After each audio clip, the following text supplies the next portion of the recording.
into agriculture, tech, real estate is our major brand. And we're on our way to build 25,000 green and smart homes across the globe by the year 2035. So we're in Dubai, we're in UK, we're in Nigeria, we're over 20 estates in Nigeria. For now in Nigeria, we focused more on land banking, helping people to buy land and then watch the value of the land grow. And then our model of housing is green and smart. In Dubai, we focus more on housing, not land really. In the UK, same. In the US, we have a couple of investments. Valdosta, we have 20 units of 3-bedroom we're selling at the moment. Alabama, we have a couple of units we're selling. Then in Katy, in Texas, we are working on over 400,000 units, all powered by solar and wind energy. So on the 40-acre property, we've done a few, events around that. So it's going to be a $150 million project. We're getting institutional funders to release 105 million, and then we are raising 45 million of that. So we've currently, different people investing 100,000 here, 200,000 there, and for me, honestly, the project is humbling. We're still far from the money we're raising, but the response I got, of course, there are naysayers, but it's a proof that the movement is real. Because when you see, particularly the ones who are able to invest big time money, because what I noticed that the people who ask too much questions really don't have the money. So the ones who have the money, what I noticed, they just invest immediately, no much question. But it's been humbling, I've asked myself the way people have just trusted the whole idea and just, investing. It speaks volume to the fact that the conversation is right. People are realizing that, hey, you have to start taking risk. Because my argument is, and I shared in a lot of my books, that becoming a wealthy person or becoming a billionaire or multi-millionaire is always a function of risk. Money is a reward for risk taking, right? And the way we have been wired, we've been wired as Africans, wired and programmed to be consumers and not producers. And why are we not producers? Because it takes risk to produce. First of all, what will I produce? Second of all, what if I produce and nobody's buying? What if I lose all my money? So we've been wired to be the ones buying the jewelries, the expensive cars, the designer clothes.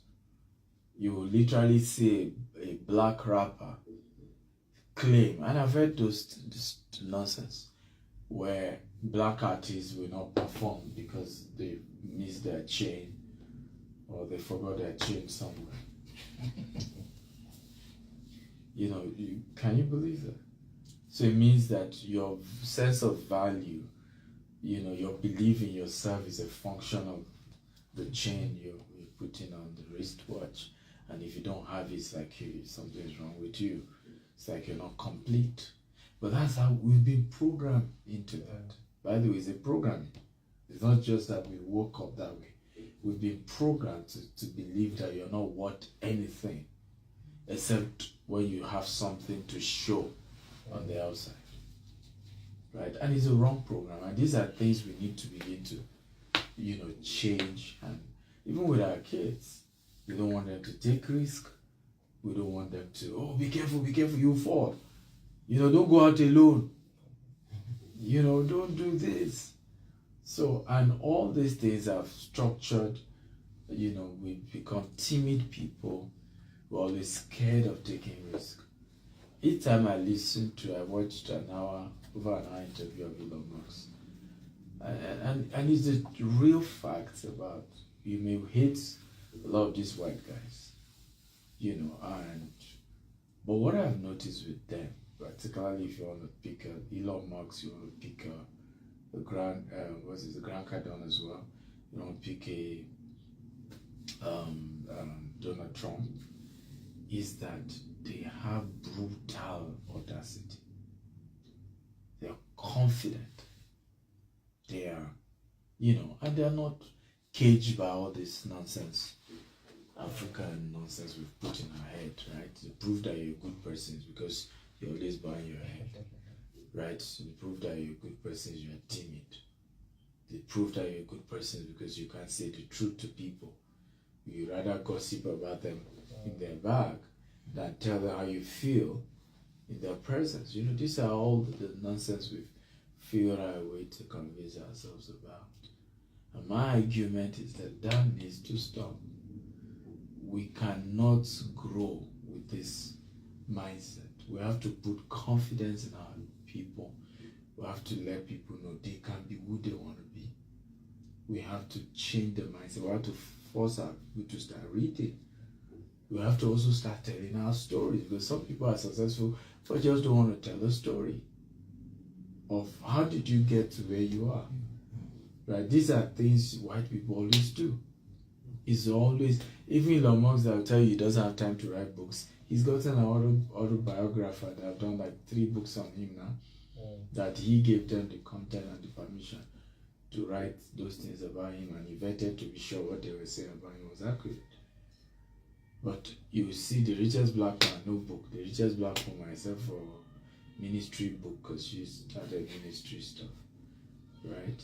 But there's no book breaking down principles, concepts that has helped them to get to where they are. So for me, that's what we're doing here. That's the vision.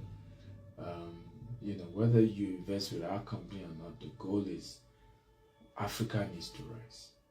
The goal is we need to change the narrative.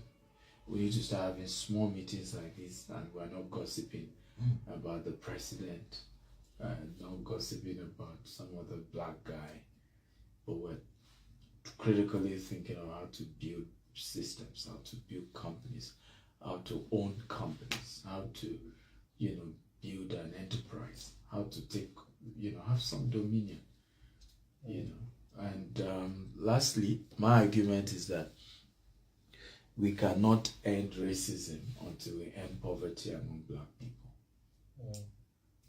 Right? We cannot. You can, hate racism from now to tomorrow, but if black people continue to be at the lower lower level of the food chain, right, then we are not going to rise.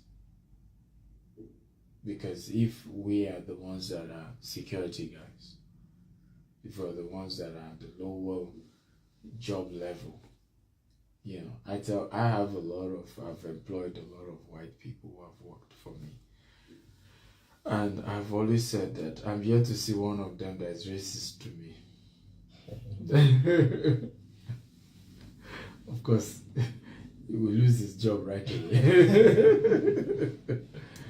Right? So the point is that sometimes this whole racism thing is a lot easier to do and to perpetrate, because you're doing it to people who are junior to you, they are not. And the perception is always that they are always the one at the lower level. And it's a mental thing. And that's why one of the reasons why I love the Wakanda, was the name, Black Panther movie. Because it was the first time we're seeing a Superman, right, who is black in complexion. And that has something. It has a mental implication even to our kids. That there can be a superhero that is of black color. It doesn't need to only be white. Right? And for me, those are the ways we begin to change the narrative. Is that the more, in Dubai, though I've moved to the US now because of this project, but I lived in Dubai for 3 years. And I remember when I moved in, and arguably I'm the most famous black guy who lived in Burj Khalifa. And of course, most of the security guys are blacks. So I remember when people come visit me and they mention my name, oh, we know him, they treat them special because it's like one of us also lived there. I don't know whether you understand what I'm saying. You know, it's a mental thing. It doesn't, I mean, there are other blacks who live there, but they may not be as famous as I am or make it public, right? But it meant a lot to even the security guys there, to even the cleaners. That yes, one of us live here, right? And for me, they look little, but they're important statements we need to start making. There has to be a day where you can say this hotel is owned by a black guy, even though he's in Frankfurt, right? This chain of shopping mall is owned by a black guy, even though he's, you know. And for me, those things are very important. It's so bad now that as a Nigerian, you can't open a business account and $200,000 moves into the account without it being flagged and unnecessary questions being asked. Is that bad? Because it's already an abnormality.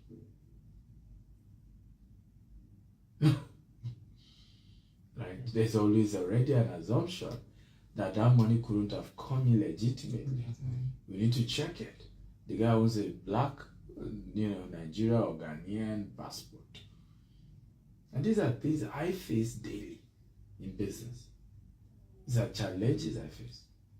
And for me, rather than being discouraged, I get more to say, if more of us are doing what I'm doing, it soon become normal. Right? If more of us are doing and we're doing legit, they will soon get used to it. Because not too many of us are doing it. So it becomes abnormal to see a black guy doing business at a particular level. It becomes really, really abnormal. Because something you really have so much doubts and you're worried and you're thinking it through. Something must be wrong somewhere. How is it doing? Are you sure? Are you sure? Are you sure? There must be something. Is it legit? Yes, there was something legit about it. You know, and that's why for me, as we grew our business, I made up my mind. I didn't just want it to be legit. I want to sing it to the rooftop. Right? Some people think we are loud, but it's intentional. Right? So that if you think we are not legit, go do your background check. Right? And for me, it was also to be able to attract people who are legitimate investment and want to do. Because, politicians and all these people are scared of when you're loud. They think you can easily be traced and things can easily be tracked to them. So it also had delivered me from issues of all these people just even wanting to do business with us. They're just even scared, like, oh, that guy is too loud, he's too all over, If we do business with him, they will track us down. And I'm good with that. I'm okay that we're dealing with legitimate entrepreneurs, legitimate hard earners, legitimate professionals who are working hard for their money and are thinking of how to use it to build wealth for themselves. Right? So, because ultimately, like I've shared in my book, nobody becomes rich through employment. Now, there is nothing wrong having a job. Whoever tells you otherwise is lying to you. Because for me, and I shared in my book, the job is the capital. Is what provides the capital for either the investment or the business you want to do. He has a mobile app that he's working on to be able to provide some solutions, just like Upworks and all of that. And I asked him, so how do you intend to market it? He said, from my salary. Okay. So imagine he hates his job and then he gives, because I can't be an employee, they're using me. Well, where will you even get the capital, right, to take the business to the next level or to be able to invest in something? So for me, I think that your job is the seed capital, provides the seed capital for either the investment or the businesses that would then give you financial freedom. What I think is wrong is when you are eating all the money, when you are not realizing the fact that there is no way you can be financially free relying just on the job. The ultimate financial freedom will only come as a result of you investing that money either to co-own a company with somebody else, and that company eventually scale. And that's very important to talk about scaling, because if the company remains small, then it's still active income, it's still not passive income. Your company is only a source of passive income, and the wealth is all, financial freedom only comes through what we call passive income, right? What does passive income mean? Can anybody try? I could say just a layman's example. Yeah. Like creating a small business where, or any business where you sleep on your bed, but you still make money. Absolutely. And I mean, the idea, you got the idea right. So passive income just means money that comes without you doing extra work, right? Aside the initial time you put in your money. So let's say you're investing into buying Tesla shares. Once you pay that initial money for the Tesla shares, if it keeps appreciating, you keep getting dividend every year from Tesla, right? So that's called passive income. If you decide to buy Bitcoin, Bitcoin is going crazy now, right? So you don't need to do any extra work for you to start selling some of your Bitcoin and making good money from it. So that's called passive income. But that passive income only comes when your small business eventually scale to a level where whether you are involved or you're not involved, you are getting dividend every year. So in other words, and this is where people miss it, they just think it's all about owning companies. If you own a company and the company does not scale to a level where it can produce good income for you without you being involved, it's worse than even getting a job. Right? It's worse. It's worse. Right? So my argument is, even when I meet professionals, I said your goal shouldn't even be to start a company. Your first goal should be to be putting your money into some investment that can be giving yearly returns. After your investment is now giving you more than your salary, that's when you should not be thinking of business. Because at that point, you can resign your current job and go and start a company. Because when you start a company, it needs not just your money. If you give it just money, in many cases, the guys running it are going to finish the business. You know what I'm talking about, right? So it requires your effort and it requires your money as well. So you're better off after you build enough passive income from investment you've been doing, right? Every year they're giving you, X number of returns. Then you can resign, because you now know that you can be collecting salary from the passive income. What the passive income is bringing can sustain you and your family while you try to do this entrepreneurship thing that is, trust me, it's not easy. Some of the most difficult thing to do. Right? Because it comes with so much headache. You're battling with regulatory bodies, government bodies. You're battling with, there's still government bodies. You're battling with employees, right? Because you employ people to do things on your behalf, and you expect them to do it, but they will not do it. I'm still battling with one that I had to, are you kidding me? This is a company secretary who will collect money to say she's going to court to represent the company, and never went to court once. And 2 to 3 times a week, she's collecting money to go to court. Wow. And all the court cases, they had to start giving judgment because our rep wasn't around. Right? So these are the kind of sabotage you will face with employees say you want to run a business. You're also going to be having battles with investors as well. Right? Because there is no way, it's easier when, and that's why sometimes people ask me, Dr. Stephen, why don't you want to take small investment? Some of us have $5,000, some of us have $10,000. We say, look, the most headache I've ever got in my life are from small investors. Because they don't trust anybody. All their life saving has been given to you. right? They even, if possible, want to control your life. Where are you going? Why are you always traveling? It's our money we are using to travel. Meanwhile, that money cannot even buy one business class, right? So I'd rather deal with someone who just do $1 million at once, $10 million at once, than the smaller, because the more smaller money you take, in business, the more crises you also face. Right? Because there's no guarantee that out of 2,000 people, one of them will not wake up on the wrong side of the bed and just say, well, this guy is the one I want to come after. There's no guarantee because you have that large volume. Right? You have that large volume of people. That large volume. And many of them will not even go the normal route. I've seen people who had, because sometimes people buy land from us and they want refund.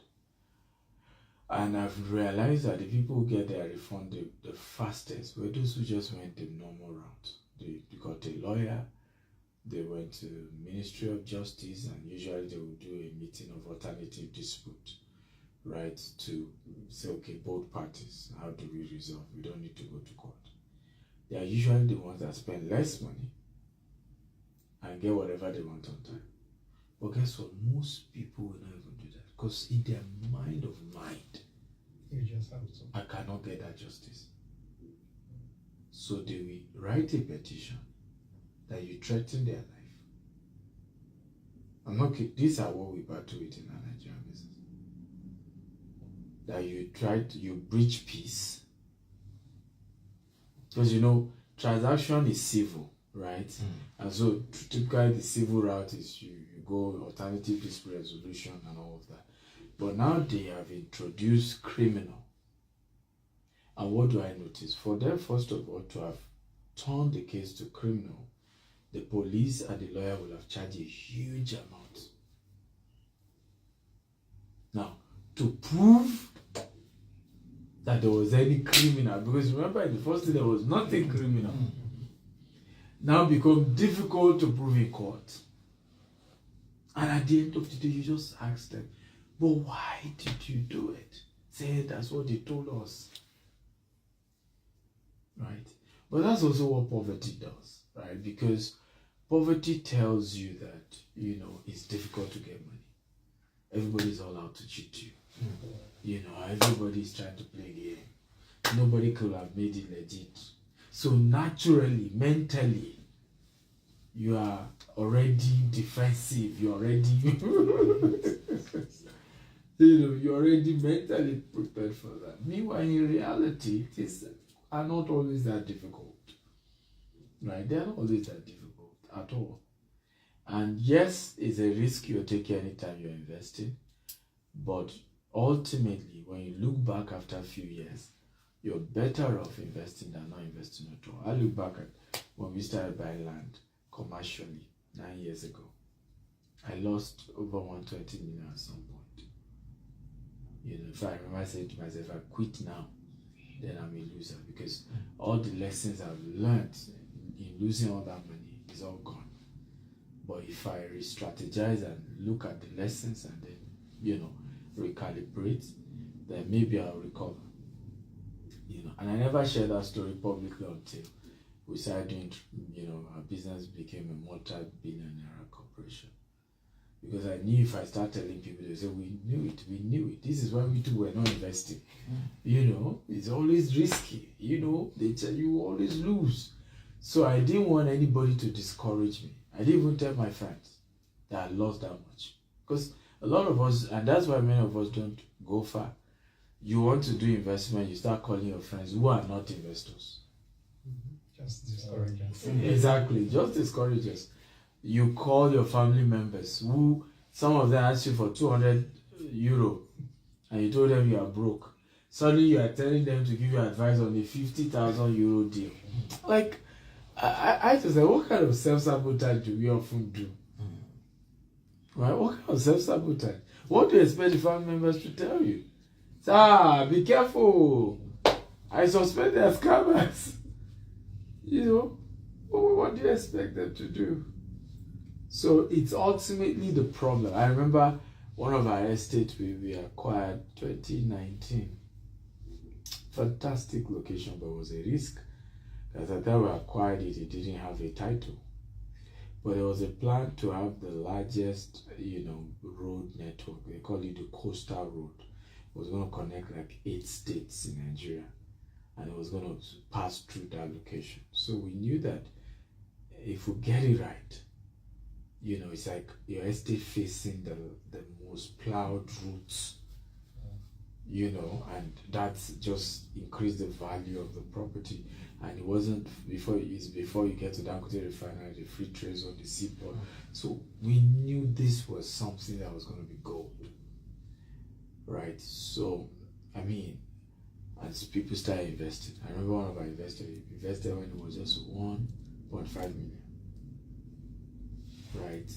And just helping us to understand the mindset we need to have for investment. Because some of us have even done the right investment, but fear made us to just quit, and we still ended up losing just because we're just always scared.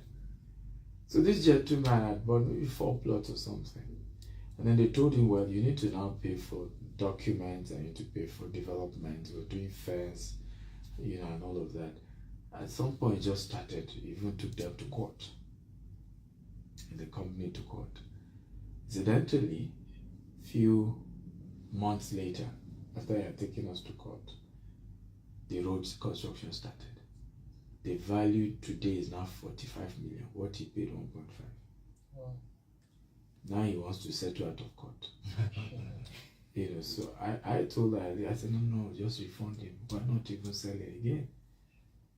Because it favors us to return to you your 1.5 million and get another investor to pay us 45 million for each plot. Wow. But I've seen this kind of madness with people, because even when they told me that he took us to court, I was like, who does that?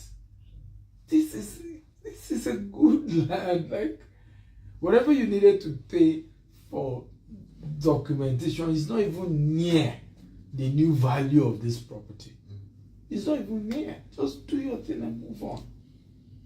So my point is that oftentimes, even when we then do investment, we always end up finding a way to sabotage it. Sometimes because our lawyer advised us, and my argument is that the lawyer advising you, how many investment property does he have aside the house he built that he lives in? And we never think it through. That the lawyer that is guiding your investment in buying a land or buying a house, you know what I'm talking about? How many of such investment has he done for himself? Because ultimately you can't give what you don't have. And you know why he has not done such for himself? He's always scared. So when you say my lawyer said, what were you expecting your lawyer to say in the first place? He's never done such. Somebody wants to invest maybe in our Katie project now, and then you call your lawyer. Oh, I want to invest $500,000. First of all, he's never seen such a money. Right?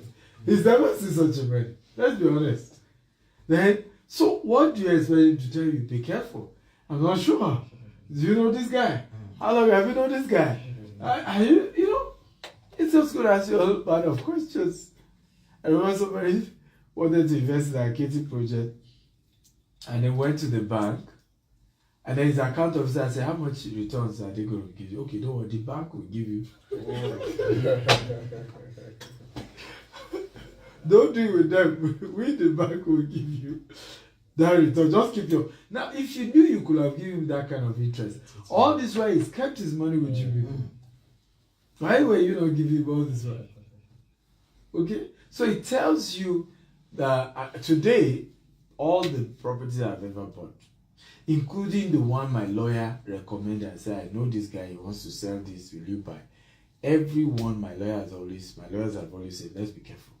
They will never give you an affirmative to say, okay, I've done due diligence, go ahead. They always say, well, subject to your discretion. They will always. And I think it's the thing they taught them in law. Don't box you yourself. know, eh? Don't box yourself. Exactly. So they're just so for potential disclaimer in future. But my point is, you then need to know what you want, and not be thinking your lawyer will be the one. Because this is how a lot of people have even lost all their money to lawyers. By the way, a lot of Africans died leaving all they had to lawyers in the name of I trust my lawyer. And if you know a lot of nonsense some lawyers have had to do just because you put all your life in their hands. So my argument is read and buy investment. Buy books like this. Understand it for yourself. I'm not asking you not to get a lawyer, but at least you can then make and say, yes, thank you for the advice, but let's go ahead. Even this KT project, my lawyer raised more than, even when to buy the land, he raised more than 20 objections. You know, the seller, edited maybe like 8. The remaining 12, I had to say, let's still go ahead. It's a risk anyway. And I'm aware of the risk. But my point is that not everybody is exposed enough to be able to make such. Some people just say, well, my lawyer said, these things, and then I'm not doing. Okay, so I'm going to stop there. I hope at least a few things were passed across, and I hope it's helpful. So I'm willing to take questions. I'm willing to take contributions as well. Welcome those of you joining us on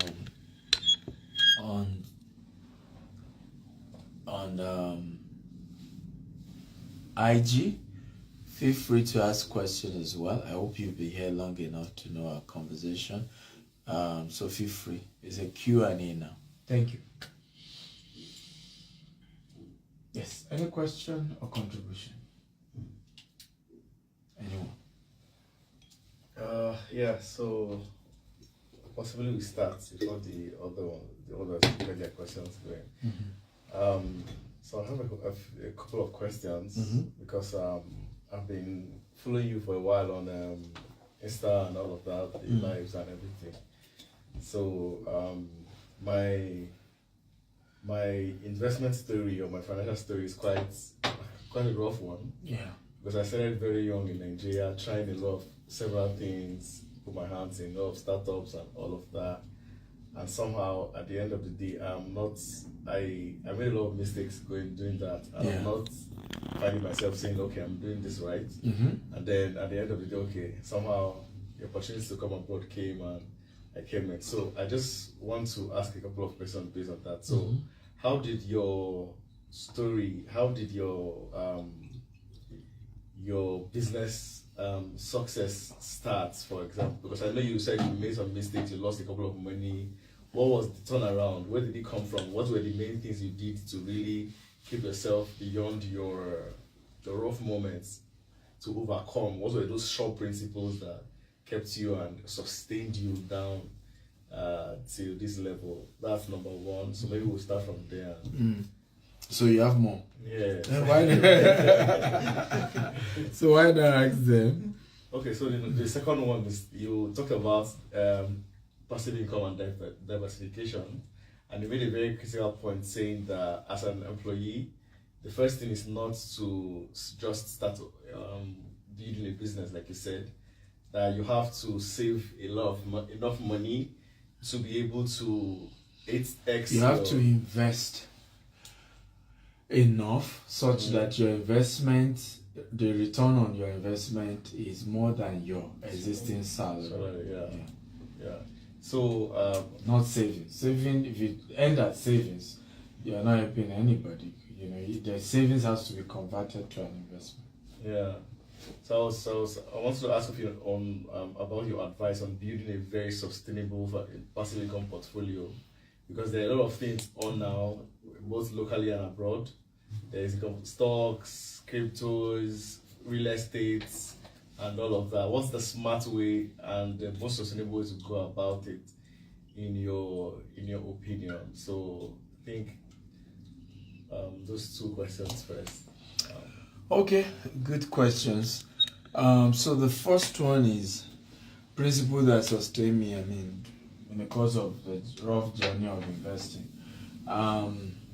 I think the first thing, and that's why I love reading books, and is that I've done a lot of research about successful people and their trials. Even now, I tell people that if not that I've done too much research about biographies of people, I would have felt like I'm on the wrong path. I probably would feel that something is wrong. And the problem is that I will have given up before some of the positives I'm getting now will start coming. As I speak to you today, I mean, I can make one of them public because it doesn't mind me making it public. The argument when I started was people abusing me to say, how many rich people is always active on social media? And what is, come on, something's wrong, you get the point. Today now, I have so many wealthy people say, oh boy, I'm impressed with, first of all, your courage to have been on this social media thing. Because we're scared. These people will just hit us, they just talk anyhow. So before you know it, a lot of powerful people, even way richer than I am, and I'll say, help me manage my social media. Right. Today, my team manage Dr. Cosmo's social media. There are others I won't mention their name. Meanwhile, as at the time I started, like I said, it looked like something was wrong. Like, why others are not doing. So, and the others they are comparing me with, including Dr. Cosmo, who eventually has said, this thing, okay, it, help me manage it. Right? So, but reading biographies helped me to understand that, look, these things are never easy. All these guys, John D. Rockefeller, Henry Ford, I had to study all of them. And it was tough. In fact, at some point, John D. Rockefeller was about going to jail. It was the wife that apparently had been saving some money without his consent who had to bring out some of those money to bail him out in a critical season. Right? So if you don't know that, you would think something's wrong with you. So what I'm trying to say is that some of what has happened to you might not have been totally because you were doing something wrong. Right? It could have been just part of the normal process. So yesterday when I was doing my show, remember I mentioned how most people don't know I failed in almost 20 businesses. Right? It's the one you then succeed in that the whole world starts saying, he's a genius. And they forget the ones you failed at. But imagine you give up after trying 2 businesses and you say, I will not do. So number one, studying biographies of those who have gone ahead saved me, because I then realized it's because when you study the biography, you see the dirty parts that you don't normally see when you just see JP Morgan. He's the inventor of this. Now, they didn't tell you the struggles of JP Morgan. They didn't tell you that the president even came after him. They didn't tell you that same success that he had was the reason why the government of the day hated him. Because this guy was one-man central bank and was the one bailing out, the nation when they go into recession. So at some point, I don't know who was the president that fought World War II. What's his name? That fought World War II. American president. Vincent Howard. No, I don't think he's not. World War II. I think he was on wheelchair for a good part. Right, those of you on IG, if you know the president of America during World War II, kindly type his name. But he was the one that got more pissed off with this guy. In fact, he was the one that now eventually set up the Federal Treasury. Because there was a particular recession, I think, whether in this rail sector, and he still had to, like you hated this guy, everyone know you hated him, but you still had to go to him, invite him, and the nation literally was about to go into recession, except this guy bailed you out in a matter of days. which he did. But after that one, the president said, "No, one man can't be this powerful." Now set up the so-called CBN, the called Federal Reserve in America, where there's now an institution whose job is to do that. But you people understand. So when you read something like that, you now understand. So history only remembers, but these people went through. So when you are going through yours, don't be too like, oh, maybe something's wrong with me. The path to success has failure boulevard. And you have to pass through failure boulevard before you get to the street called success. It's just the way life works. Right? So the second thing I do is reading books. Yes, Franklin D. Roosevelt. Yeah. Thank you, Juatos. Franklin D. Roosevelt. The second thing I did is reading books and attending seminars like you have done now. So I'm always buying books of mentors and going for their seminars. I'm on my way to the US, for example. I'm going for Grant Cardone's event and I'm paying $30,000 for 3 days. Interesting. That's a lot of money, yeah. So today when people complain my books are expensive or my coaching is expensive, I just laugh. I say, well, but you should ask the ones I'm paying for. Because I'm not like your motivational speaker. I'm doing what I'm asking you to do. I'm just that guy who is just willing to share what he's currently doing. Most people don't want to do that. Even if they will share, maybe in their dying days when they're now 80. I say, my son, take this, right? But in my case, I'm willing to the sky is big enough for all of us. If you know what I know, if I tell people, I say what I do is subsidize knowledge. That's really what I do. Because it's a case of when you attend my real estate class, a good portion of what I'm teaching is my Harvard class, where I pay $15,000 for. Now you are paying me less than $1,000 to hear the same thing.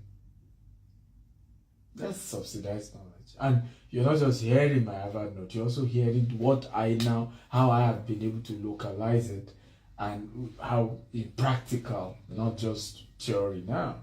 So you're getting all of that at a more subsidized level. Right? Now I'm going for a training, $30,000. I will still share what I learned from that with people. Okay, so and I can assure you I won't charge $30,000. Even if I decide to charge $30,000, a lot of those who follow me now cannot even afford it. Right? But that's another way I do it. I go for seminars, I pay for books, I sign up for coaching sessions, so that I ask customized questions. Many of those that mentor me are not accessible like this. Even the ones who won't charge you money, you have to serve them. I just mentioned Dr. Cosmos. Those are part of how I serve you, to be able to have proximity, to be able to ask questions. So it's either you serve or you pay. But don't expect anybody to mentor you for free. Not everybody will do what I'm doing. You come to Frankfurt, you need to rest. I came in yesterday morning, I'm leaving tomorrow. And then you still want to, few people can come to your hotel room. Let's just have conversation. Not everybody wants to do it. A lot of people even keeps asking me, why do you do it? I say, well, I just have a strong body, to share. Because I just feel the knowledge gap between the extremely successful and the younger generation is too wide. And it's difficult. I get some of them is even security risk to be as open. Some are just scared as well. And if I don't, many of them are beginning to say, okay, well, Stephen, if you manage it, then maybe I will try it, right? If you will do it, because maybe you have figured the way out. But these people too are scared.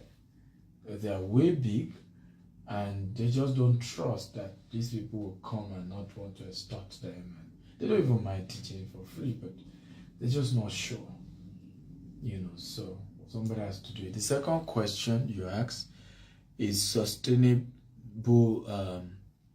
investments, right? passive income portfolio. So what I always say is divide your investment into 3: Okay. high risk, mid risk, and low risk. That's the best way to diversify. Now it may even be the same industry, right? But let some of, even in that industry, let some of that investment be low risk, let some of that investment be mid risk, and let some of that investment be high risk. So I'll give you examples. So how do you do that in real estate? Okay, insurance, low risk.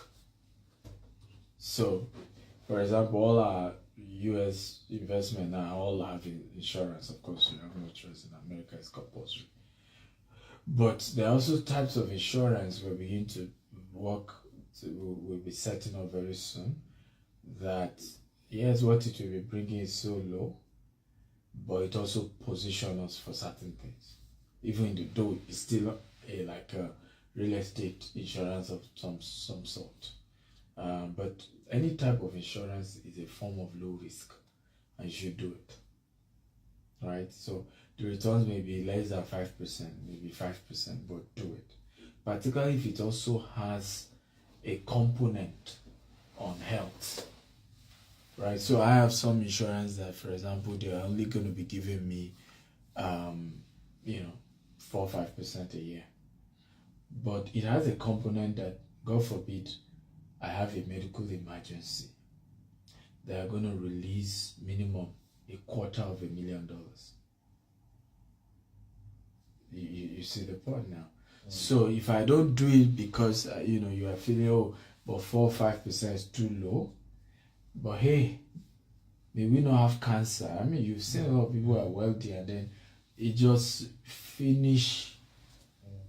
Some couldn't even survive because they didn't even have bulk money to come out of it. So there are certain types of stuff that are just okay. It might be low, but also there are bits other benefits like if any health emergency occur. So I recommend insurance. Then the second category is mid-risk. So mid-risk investment, you have a couple of mid-risk investments where what you are investing in does not require any work from you and is backed up by real asset. Okay? And that's what our KT project is all about. So the KT project is us building house. Now those investing, is backed by landed property. The land has insurance. When we start housing construction later in the year, we'll do a groundbreaking to start building the house towards the end of the year. All the construction is also backed by insurance. Do you see the point now? So yes, every business is a risk, but it's really, really difficult to say you will lose all your money in such an investment. The only problem is that such investment will not give you what crypto is giving you, will not give you what Forex will give you. But it's another type of investment you put your money. So maybe they are giving you 10%, they are giving you 12%. Now they are not doing 5 or 4, but 10%, 12%, 11%, depending on how much you are investing.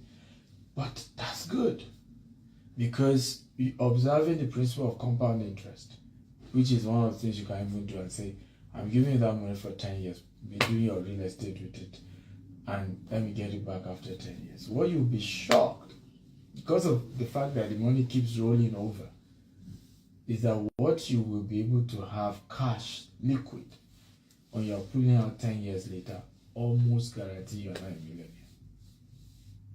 And it didn't stop that you continued your work. So imagine how in some cases, you probably in 10 years will have 5 to 7 of similar investment. You see where I'm going with? At some point you can now say, I am resigning from my job. I want to start my business because you've now built that culture of having all these various investments.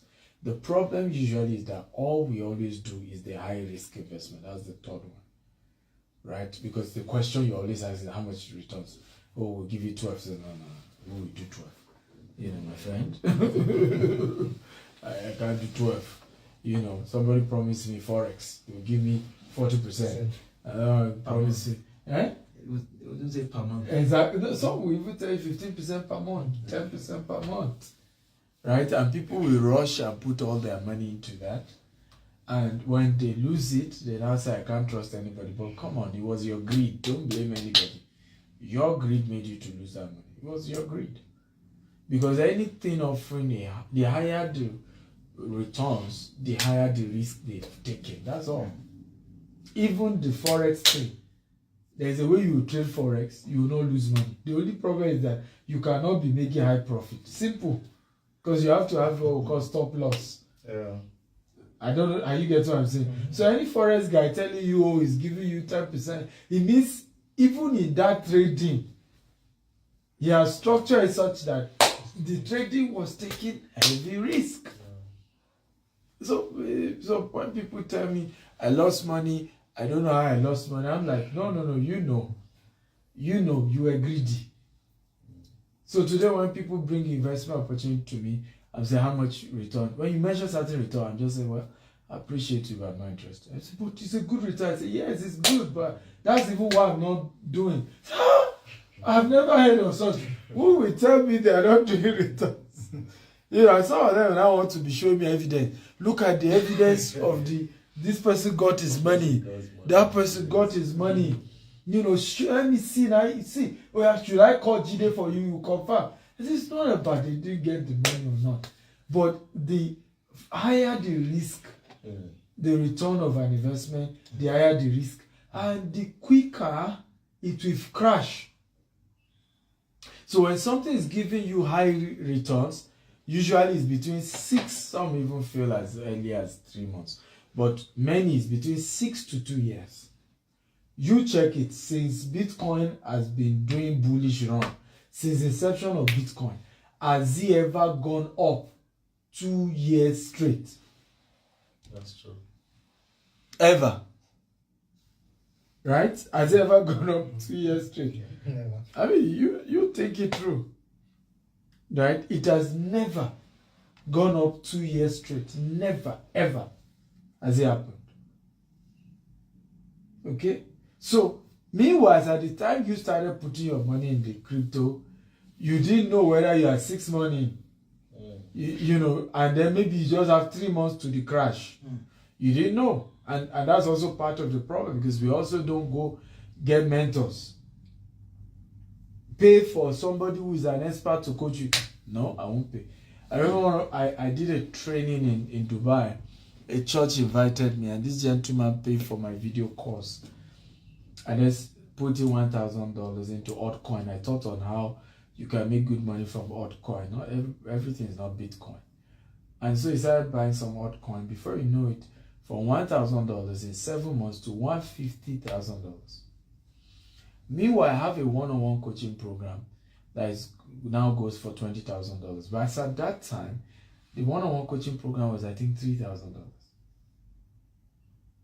What you learn from this man took your $1,000 to $150,000, yet you did not pay for. You did not say, I need to learn more. Okay? 1 January or so, the thing dropped from $150,000, boom, to 80. And he first felt, well, it will come back. then it dropped to 60. He said, no, something will happen. Then it dropped to 40. But by the time I got to 40, he went to pull out. He went to pull out the money. And then was not looking for me. In fairness to him, if I bought some properties from our company, but the lesson is he could have saved $110,000 if he had just paid a $3,000 coaching. Right? So am I asking not to do high risk? No, I'm not. You should. But have a coach. And you have a coach like me, because I will be very hard on you. I am not going to deceive you at some point. Because if you had told me, like I said, pull out. If I would have insisted, he pull out 100,000. And then put this one on real estate, put this one on insurance, put this one on this, put this one. And that's really the way I come is to give you advice based on one's experience. Say, okay, but and if you had done that, I mean, yes, 40,000 was still good. I mean, remember I only put in 1,000, but technically you will have had 100,000 that also will have been appreciated too. Am I making sense at all? Mm-hmm. And by the time the thing now start crashing, he probably will have still pull out another 20 to 30,000 dollars, because once he notices one or two and tells me, I say, look, at this point, let's even, at least for now, when the market, because you can predict these things once you experience enough. When the market start doing well again, we rush in, or when it crash to the lowest, because the rule of investment is this: always buy when everybody is not buying, and when they're selling. Always sell when everybody is buying. Always go the opposite direction. People ask me, why are you doing the KT project? How isn't the interest rate in America high? Why this time? Why not do the project when the interest rate is low? I say, maybe you don't understand me. I only go in when others are not going.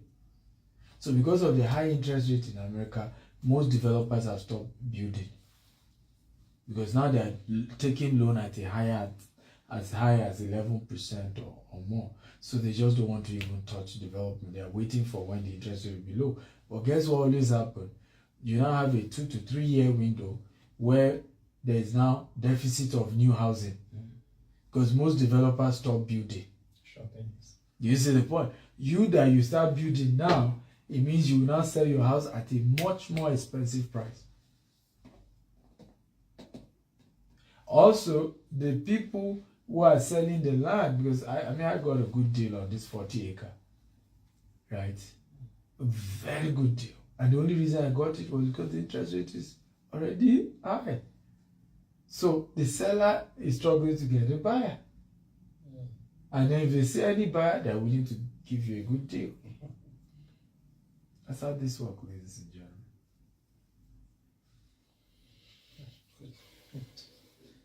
I would also like to ask a question. Please go ahead.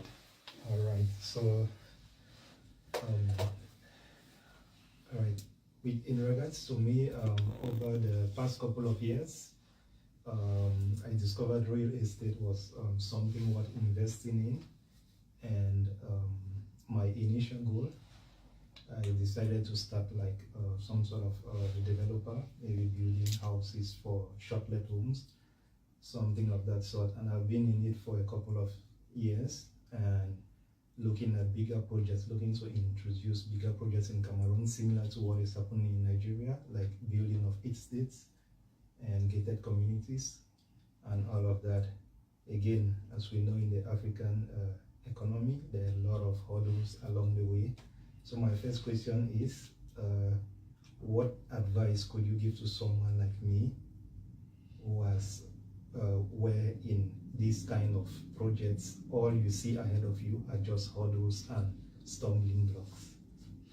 Well, the answer is what I mentioned earlier, which is mentorship. In Cameroon, I have about 3 or 4 mentees who are developers or real estate investors. And easy, I will just link you up to them. In fact, I do CEO retreat, and every episode I'm always having somebody from Cameroon come for the retreat. The next one is even in Ghana. So I have a lot of mentees that have overcome your hurdle, and as they got to learn from me. And so it's easy to, one, be able to mentor you on how to do that. Secondly, also link you up with people like that who are also on ground who can help you. And just a follow-up question to that, please.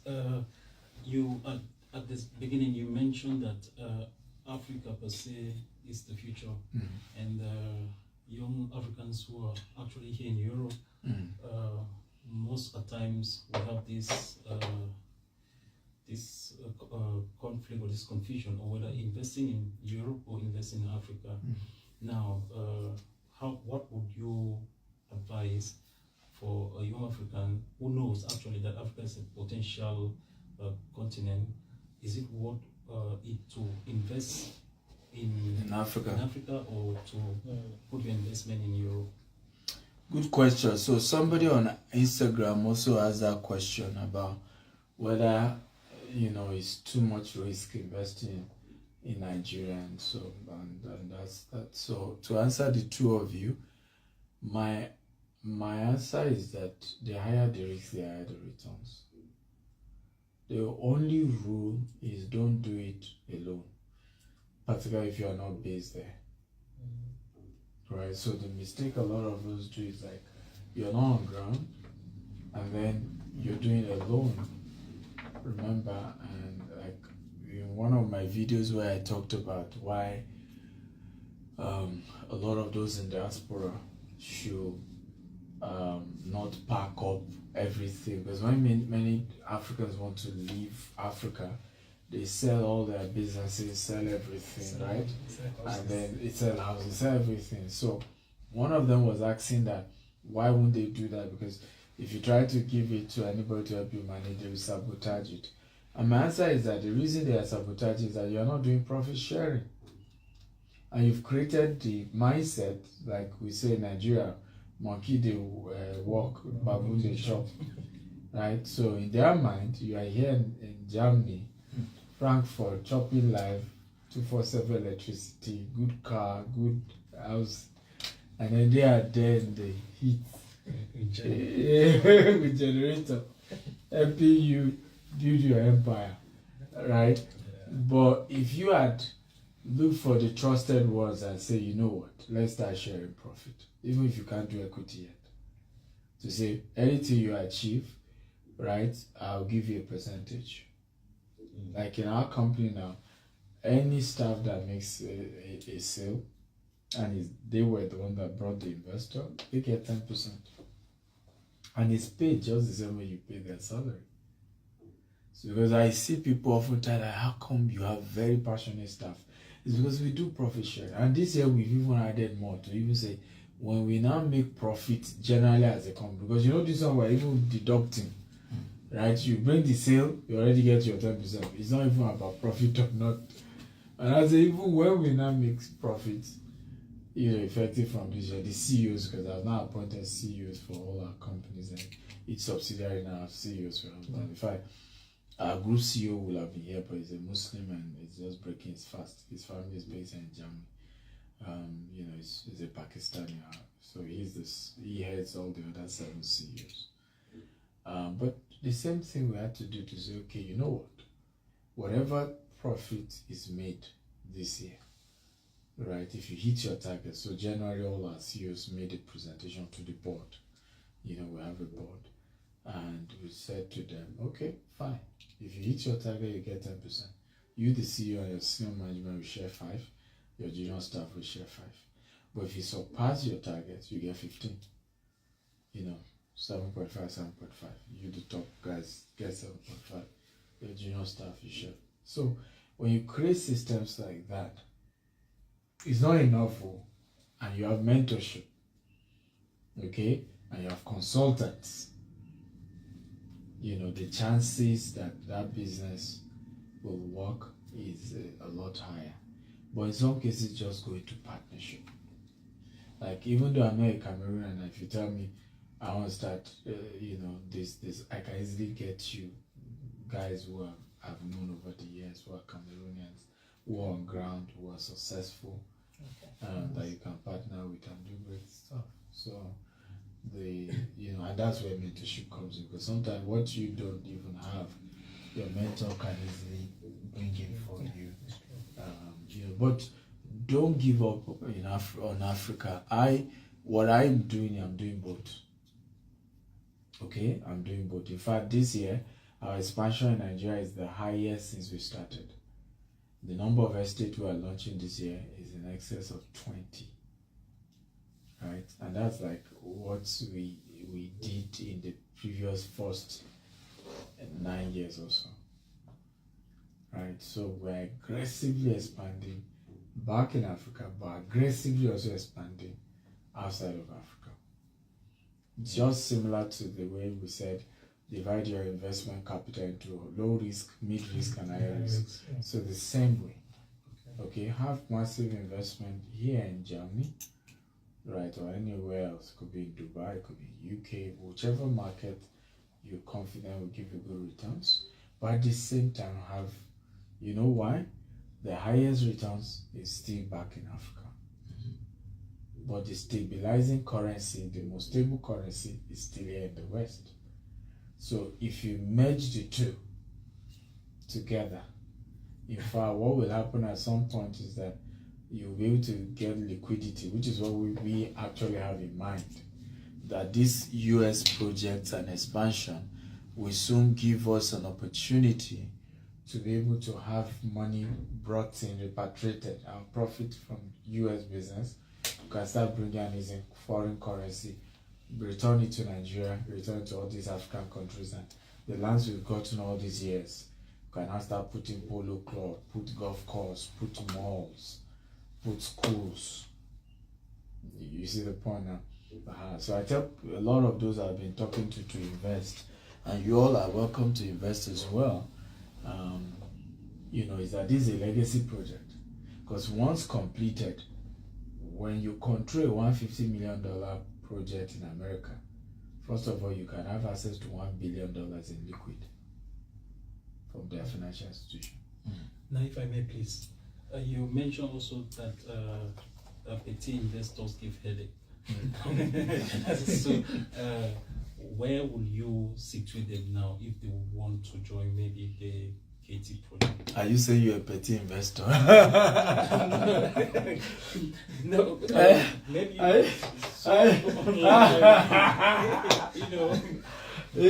you sounding like you want to say, where will you put us? So, funny enough, we still take lower investors, just that we close the windows quickly. Okay. So like this KD, we made it as low as $10,000, but we, like in 2 weeks we closed it. It was not left with $30,000. Then we closed it 2 weeks later, left with $50,000. We closed it, so now I think it's $100,000 people. But I'm still open to approving if I know you are really serious. Okay. To still approve those lower category if you want to invest. Okay.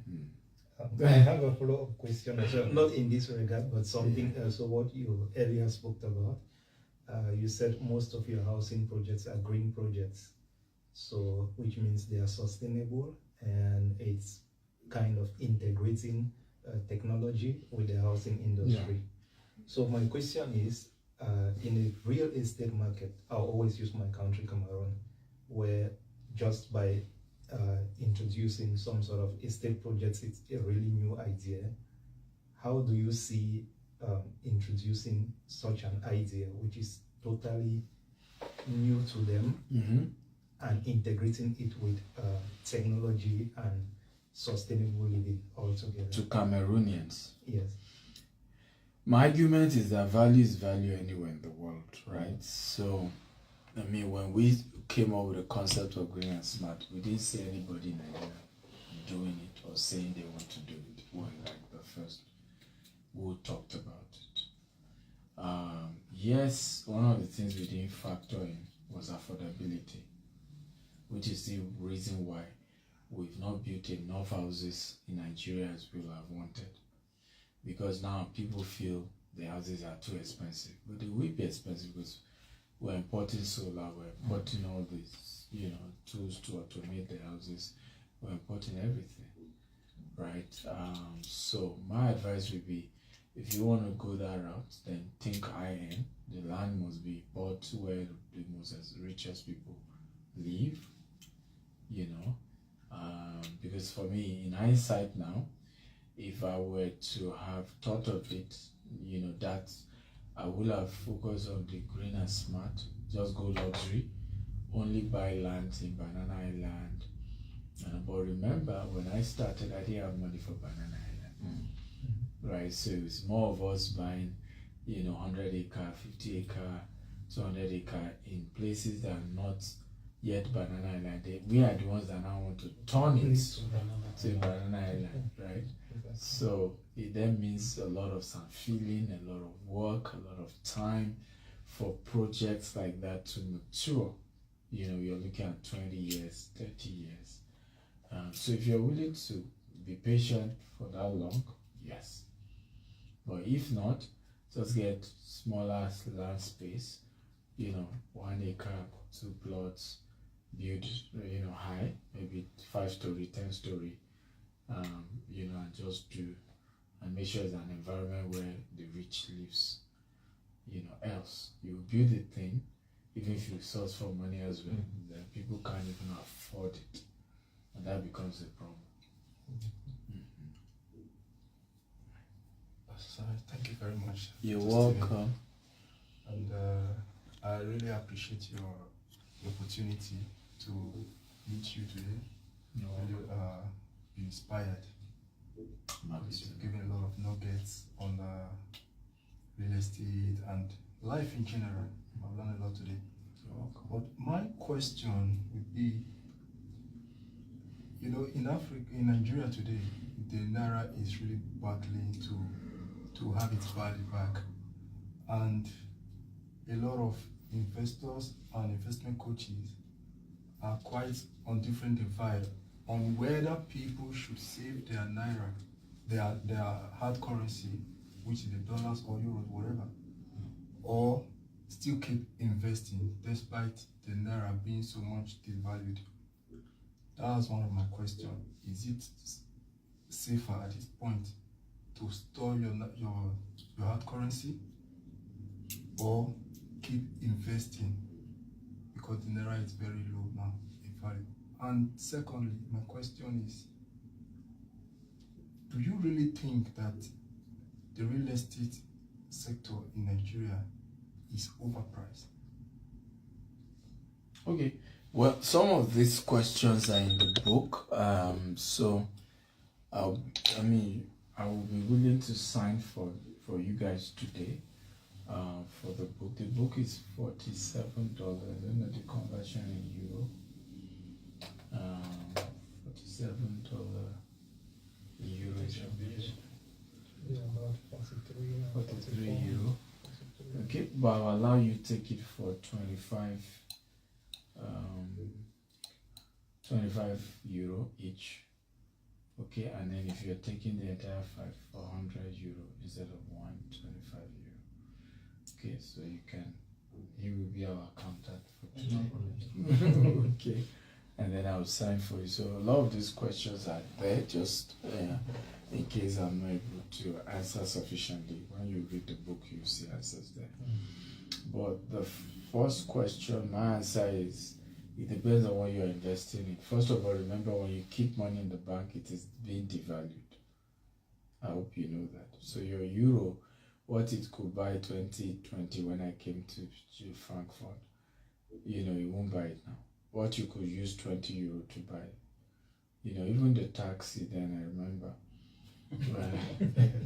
when I took from the airport to this hotel, it said 50 euro. I'm like, I don't get it. The last time I was here, and it was the same location. I paid 20 euro,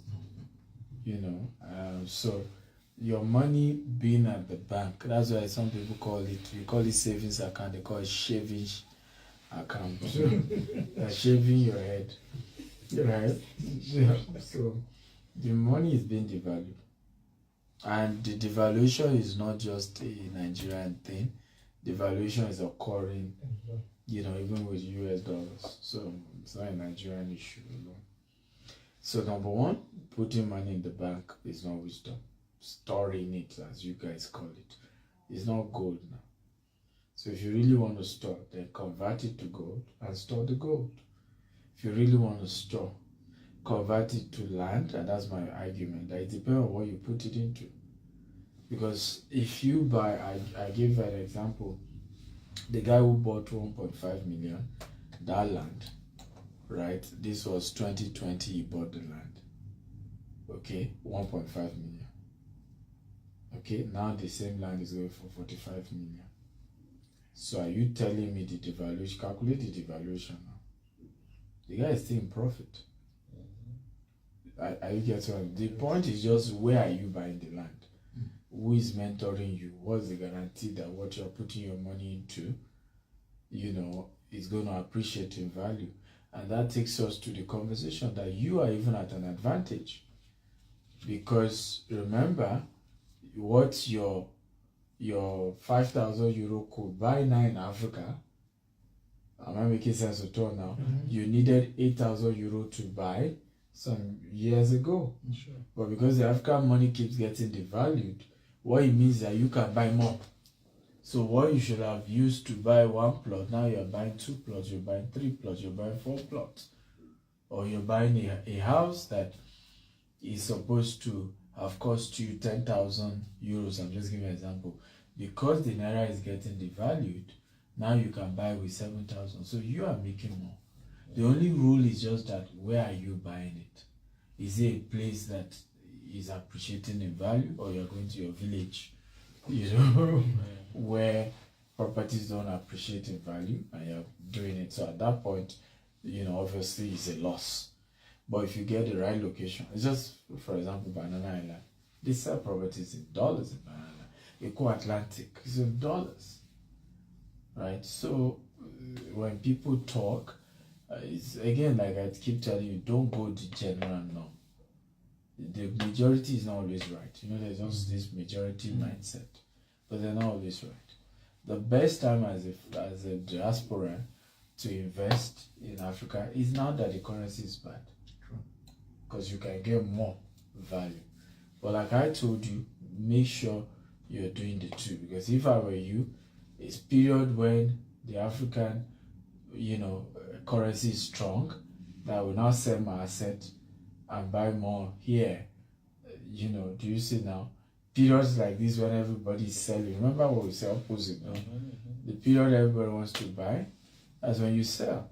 The period everybody thinks, oh, sell now, that's when you buy. So you as a diaspora, this is the best time to buy in Africa. Does that make sense? Yes, it makes sense. But it doesn't mean you shouldn't invest internationally. Like I said, I'm doing both, and I advise you to do both. So both, you can't lose in any way. I hope I've answered the 2 questions. And to the second question, if it is really overpriced. It's not. There's just the problem is just affordability is the problem, and flexibility of payments, right? So if you want to buy property here in Europe, there's a mortgage, right? Am I correct? Yes, correct. So I don't know whether it's the same with US. You put in maybe 200% or 30%. How much you put in? 10. 18%. 20, around 20 or something. 18-20%. So you put in 18%, and then you have the house. But let's do a practical math so we get it. How much is a 3-bedroom here? To buy? To buy. 18, Quite expensive. That would depend on the Depend location. on the location, In yeah. Frankfurt, In Frankfurt, yeah. a 3-bedroom apartment in Frankfurt costs You can get that for about 500. 500,000 euros, right? Yes. Good. 3-bedroom. Yes. Let's change that to Naira. How much does that give us? That's a lot. So you understand this will answer the overpriced question right away. How much is that? So 500,000 euros. I think let's even say 650 million. 650 million. 650 million. I have a place right now in Shogotedo, and Shogotedo is relatively good, right? 3-bedroom with a BQ, and I'm selling, if you're paying me outright, I'm selling it for 65 million. So But 10 of it. that's 10.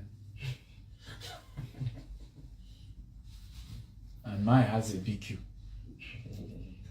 3-bedroom with a boys quarters. So technically 4-bedroom. And I can bet you it probably will be bigger in size than this your own in Frankfurt.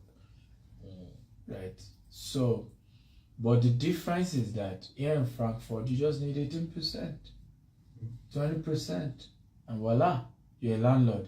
In Nigeria, you need the whole money. Do you see the point? That's why there's a perception of, oh, maybe it's overpriced or not. Yeah, there are places where you really wonder why is that high, like Banana Island. You know, honestly, you know, I live there, but it just doesn't make sense to me sometimes, the pricing. But of course, in those places, you know that it's the rich that have made it, you know, so that the poor doesn't they come and disturb them there. And they can have their freedom. Okay, so I mean, it's more of the rich that keeps making the price in that area go up and up and up. But the general property in Nigeria, I think, is even cheaper, right? And considering the fact that the potential, I mean, this was Washington Post that says Lagos will be the largest city in the world. America is building their largest embassy in the Atlantic. Right, and America has a major dream for Nigeria right now. Major. They're expanding heavily, agriculture, military-wise, a lot of stuff. They have a vision, right? Big stuff, and the data, you know. In fact, that's why I can tell you as far more as America has a vision that in the next 50 years, 1 out of every 5 Nigerian will be American, either by residency or by citizenship. That long term. So even now, every day, African Americans, it's almost as if the government told them, are doing ancestral DNA tests. They are coming back to Nigeria. They're looking for land to buy, and they are, you know, I kid you not. You know, I kid you not. And they're coming. They're doing business. They're trying to do so. So again, I don't know how they told their people, but if you study Nigeria, you just realize it's just a fact. People are, you know, Americans are just coming in and coming in and coming in, but they're African Americans. You know, so my point is that in the next few years, even if it's 400 square meters you own in Lagos, you're already a billionaire. Because of the population growth. Because it's the population growth that makes the value of real estate to go high. That's how real estate goes high. It's just population growth. He was telling me, I don't live in Ireland. Have you? Yeah, it's the island you're from. Yes. I don't live there. So, but when he told me property prices are going up, I said, so are people moving in? He said, yeah. I said, from where? He said, Ukraine. I said, that's it. Because he was also thinking maybe the property price in Ireland is a bubble. By the way, it's a bubble and it's not a bubble, because if something happened, the war is over, and they all go back to Ukraine, it becomes a bubble because the property price will suddenly just crash. You get my point now? But ultimately, something is pushing it. And in the case of Lagos, that won't happen. Never. Yeah? That won't happen. Because naturally, there is rural-urban migration, which is a global issue, right? And I'm not sure that is about to end anytime soon. Everybody want to come to Lagos. Everybody's moving to Lagos. Even the so-called African Americans who are discovering their heritage, where are they going when they come to Nigeria? It's Lagos. Right? So Lagos has a destiny that I don't think anybody can change. That's why even me, I'm not from Lagos, but my highest volume of investment is in Lagos. Because it's about, you have to think of where you get the highest returns. Not where you are from. And that's part of the mistake we make as African. Oh, I'm building my village. I want to help my people in my community. Well, two poor people can't help themselves. Right? One has to get to the top before it throws the rope to help the others. Exactly. So why not become extremely wealthy first? Then you can see how many of your village people you want to help. But so for me, that's my vision. I intend at some point maybe put a university in my village. But let me make all the money in Lagos first. Then I can go to my village and buy it. But two poor people can't help themselves. You have to get to the top first. When you're at the top, you can say, oh yeah, at this point, let's see how we can help. That's the way it should be. Okay. Yes, so let's wrap up. Okay. I know Yes. you've been speaking for a while now, so I'm kind of pacing you so that you don't get too tired. So I don't know, can I just throw in two final questions Yes. from myself? So you talk about a bit about the KT project and some of the projects that you're doing. So I want to first of all start by asking, how do we, perhaps I can go to your website to see more of all of that, or most of the opportunities coming up, and because I would like to really explore all of that and see ways to keep Well, locally and well, chat me up. I will attach one of our wealth advisors to you, and they will run you through the KD one and the ones back at home. So whichever you want to do. But if you want to do the KD one, you have to be, it has to be this coming week. You have to. Okay. Because we are closing investment April 5th. We're totally, so after April 5th, if you don't have $500,000, don't talk to us. Okay. So we're trying to just wrap things up. So anybody want to still invest the lower units, it has to be done this Monday or Tuesday or Wednesday. Okay. Yeah, but I can assure you it's a good deal because it's one aside the returns. The return is what we call mid risk, so it's not your high returns. But beyond that, we're doing a hall of fame for all investors. So as you drive into the estate, every investor's picture, right, is put there. It doesn't matter even if you invested $10,000, right? Everybody's picture is there. Because it's something nobody has ever done. When completed, it will be the largest green and smart home in America. And then it was built by a black man. It's something we all can make reference to and brag about. So I tell people it's a legacy project. I'm not about the profit. I'm just about let's do it. Let's do it. And it looks as if Trump will still be the next president. And with projects like this, you can make a statement. By the way, you won't be surprised. Trump will invite me. I know how he thinks. With a project like this, he will invite you. Why not? I'm kidding. He will. And this conversation, when you are not at the table, you can say, Mr. President, my people are not happy with you. You give us this impression. And that's how you change things, right? You have to be at the table. Yeah. You have to be at the table. And we are the ones that have to come together and begin to help things like this to become a reality. Yeah, true. So I don't know. Are you, your company, your organization, thinking of doing something in Europe in the coming decades or years? No. UK, yes. Europe, no. Canada, yes. And the reason is because Europe is too. Regulation is crazy.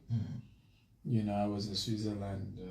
I think earlier this year, December or so. I think it was December. It's just too complex, for me. Maybe at some point when we start having some white partners, we can send them, as missionaries to Europe. But I think that, with the way we are still constituted, heavily black, I don't want to touch Europe. Okay. Because Europe will just enjoy fining you. Can just fine you $50 million. Right, over one. Eh? They are very good at that. They are very good at that. Over one thing, and it's very draconian. And then the way they just do their things. So I would rather avoid them for now. Okay. But as an individual investor, why not? That's normal. You should do that. You should, that doesn't touch you. But we are investing like an institution. It's an institutional kind of investment as it were. So it's better you go to countries you can fight. Right? America now, doesn't matter what you say I've done. I get a good lawyer, we fight it. Let's go. It's even why we expanded faster in America than Dubai. Because Dubai is also the human right is not that strong, right? If the sheikh is after you, you are dead. You know, just know you are dead. But in America, you can, you know, call Donald Trump whatever name you want to call him. You can call Joe Biden whatever name you want to call him, and there's nothing we do. Right? You overdo, you will still go to court. That's what Trump means. That's why his confidence is crazy. And like you can see now, it's most likely the next president, obviously. But he understands, and that's what I love about America, is you can fight. Right? You can fight. And your chances is high as well. My last question for tonight would just be, you talked about scaling, and one of the things you talk about in some of your lives is just you can start small, but you grow fast. And so I was thinking about conversations around somebody who wants to build a global brand, grow a company quick. I'm thinking, what is the due to the complexity involved, how does one build that knowledge required to back up that growth? So you have this very good background in terms of financial knowledge, Harvard and the likes. So how does one build that solid knowledge behind it to grow at a very, like, as it should be in a very complex world like we have today? Funny enough, I mean, my first degree is in microbiology, and I went to Olabisi Onabanjo University, Ogun State University in Nigeria. So it's when I became successful, I started doing all these courses, you know, outside of Nigeria. So it wasn't even as if, you know, one just had that background, no? Okay. You know. So I think my secret is that I learn like a sponge. You know, I'm just ready to soak all the knowledge and get all the knowledge, and, you know, and just listen and ask questions like you guys are doing. And the honest truth is that most of this learning will be informal, right? The secret to the Harvard thing is just to understand this history, how it works, the real core debt syndicate, how to raise the money now. I didn't learn that from Harvard. You know, you had to check what Grant Cardone is doing, being his mentor, and just, you know, follow that pattern, and knowing that if I get stuck, I can reach out to him. You know, I'm still seeing him this coming week. I can, hey, Uncle G, what's up with this? How do I do this? How do I go around this? You know, so for me, the secret has been building powerful people around me, that if I get stuck, I can go and meet them. They can help out. I can talk to them. And I've always had to do that in many of them. And I'm very proactive. So before I would need someone, I already have it. Like, I intentionally built my relationship with Grant Cardone in case I run into big trouble in America. So I haven't invested over, you know, $200,000 in the relationship, and I'm keeping investing.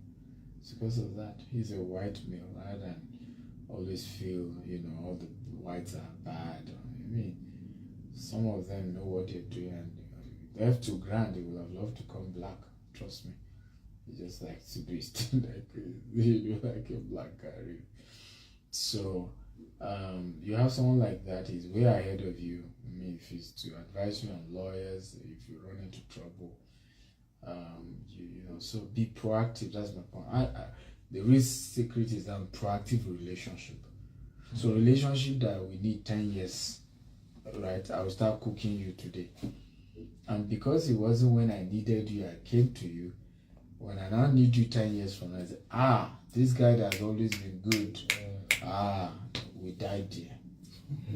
Right? So the person is willing. And I do it even with people like you. That's why I do some of these meetings. Because some of you, 5 years from now, nobody know how big you will be. 10 years from now. And at that point, I need help. I mean, you are just consider it done. Like, you know, when I met you, I couldn't afford to even pay you, but you did this, and it inspired me. You know, I read your book. I mean, today now I go for events, and I'm sometimes embarrassed when people are giving me the envelope and it's $100, $1,000, $500, and they're just saying, I learned this, I met you 10 years ago, I met you 3 years ago. There's a guy who just came for my last event.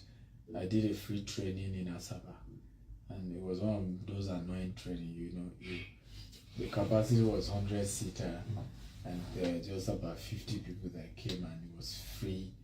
I just felt like he wasted money. And I remember him coming and giving me a note. And when we opened the note, he said he's pledging that he will sow a seed of 50,000. So the question is, who first of all has you to sow? Then now you didn't even have the money. You're just writing to say, I will give. As a pledge. Like, this is not a church. It was quite funny. Only to meet the guy, if I had forgotten, it was all reminding me. 3 years later, this guy now owns over 10 estates, done over 3 billion in transactions. Wow. Now it's true. So I was like, wow. This was me angry about the event itself. And looking back, even if it was the only one I came for, it was worth it. And I was worth it. So that's the way to build relationship. Don't serve or pay people when you need them. Do it ahead of time. So that when you need them, they will have known you, they will have built trust in you, and it makes it easy for them to go extra mile for you, because they can vouch for you to a level based on a few things you guys have done together. Wow. I dressed it. Yeah, so much. Right. I hope you got value. All of you joining on IG. If you join late and you're crying, sorry about that. You can watch it. I'm saving the video, so you can go back and watch it. So now I'll just sign the books. For those of you on IG, you're welcome, Judge Miracle. So those of you on IG, you can call this number to buy my books, and it will be shipped to you anywhere you are in the world. Or you can just go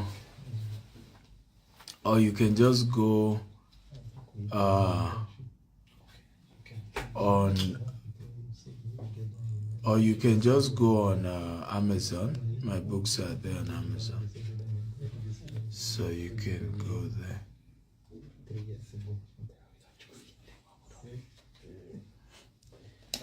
Okay. So once again, nice meeting you, and I'm thank so you. happy. I'm glad I could meet up 3 years ago. I think it should be or thereabout also. In 2022 or so, just after COVID, you had a mentorship in Dubai. Yeah. I think I applied, and it was somehow because of work and other commitments here, I could not make it. And I'm just telling my friend how I could maybe attend that mentorship for the period of time it would have, like over the years. Yeah. But again, it's never too It's late. never too late, right? It's I always say that. I'll be glad to know more and to have you as my mentor. No problem. It's my pleasure. I mean, it starts someday. I mean, the relationship is started today. And I tell people, even the mentorship should start with books, right? Because a lot of time we want to start mentorship, and it should start with books. From books to attending seminars to being able, even for Grant Cardone. I started by following Grant Cardone online. Bought the 10x book, but today now there's a one-on-one relationship. So I think that's the way it should be. Relationship grow over time. You build. But what's more important than my argument is always practice. Don't just make it about being excited. Practice what. Take some steps. Baby steps are powerful. Your little way. Okay, this man taught me something. Let me start here. Yeah, because that's ultimately what we will rejoice over 5 years from now, 10 years from now, and say, I met you at this event. This is what I've been able to do with the knowledge I got from you. And for me, that's what gets me more excited, because each meeting is a sacrifice.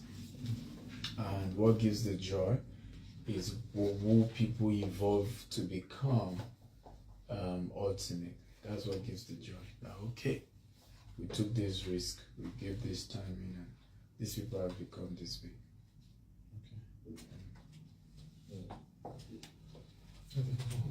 So who needs a 5? Who needs all the 5? Who needs a...